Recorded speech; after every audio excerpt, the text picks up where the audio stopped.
my introduction, or my informative essay on informing you the diverse cultural history of Mexican cuisine. It started pre-Columbian. The staple ingredients of a pre-Columbus Mexican cuisine was potatoes, corn, maize, and squash and chili peppers.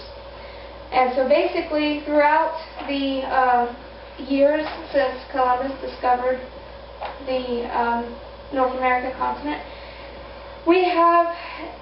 the Mexican cuisine has been influenced by Spaniard and several European cuisines, making a cultural fusion of both European, Spaniard, and Mexican cuisine. As I said, the staple ingredients are corn and beans and peppers.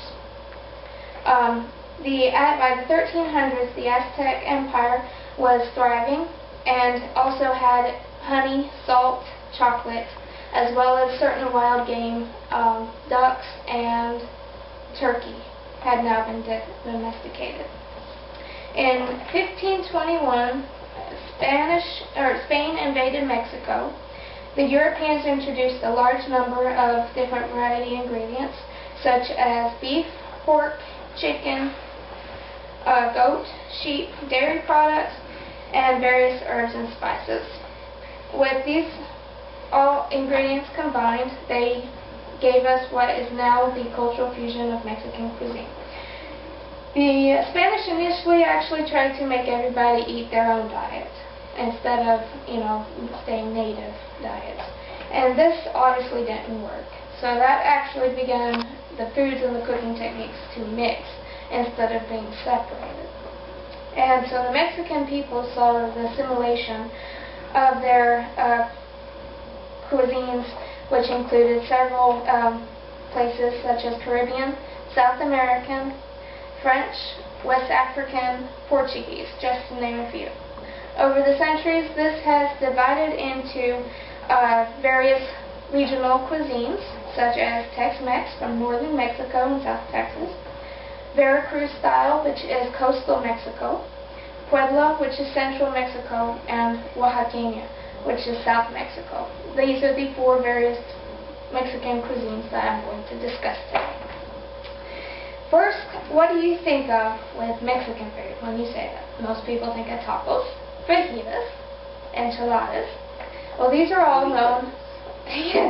These are all known as the Tex-Mex style. They actually originate from North Mexico as well as Texas, and from the northern mestizos population that was there.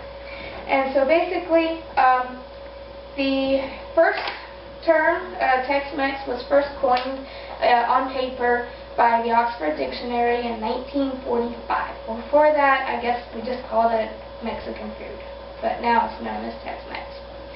So basically from there, although burritos and tacos and all that is from all of Mexico, it's mostly well known there, and that's the American style that we have adopted.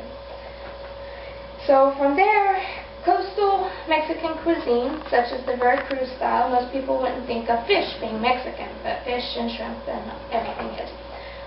The major one that I found that style does is the red snapper a la Veracruz, which has Spanish influence based on that they use olives and capers with a mixture of sauce,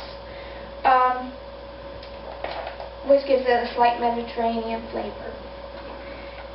They also, in Veracruz, use vanilla and herbs, and they have a wide variety of tropical fruits, such as papaya, mamey, and zapote. European herbs such as parsley, thyme, oregano, and marjoram are also categorized by the Veracruz style. They use that a lot.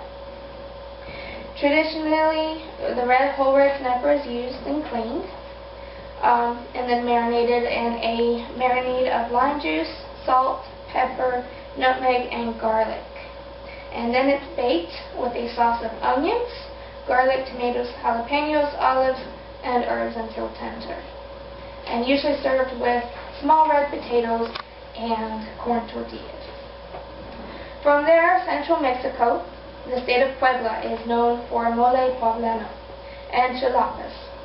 Mole poblano is actually a dark, rich mole sauce, and is actually a chocolate sauce. They put cocoa beans in it, and it's usually served over poultry such as turkey or chicken. Many food writers consider this particular dish a Mexican staple item, and it's usually made with turkey. And it's a pinnacle of Mexican cooking tradition.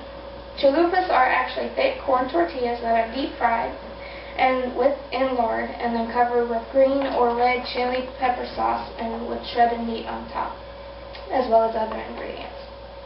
Southern Mexican cuisine.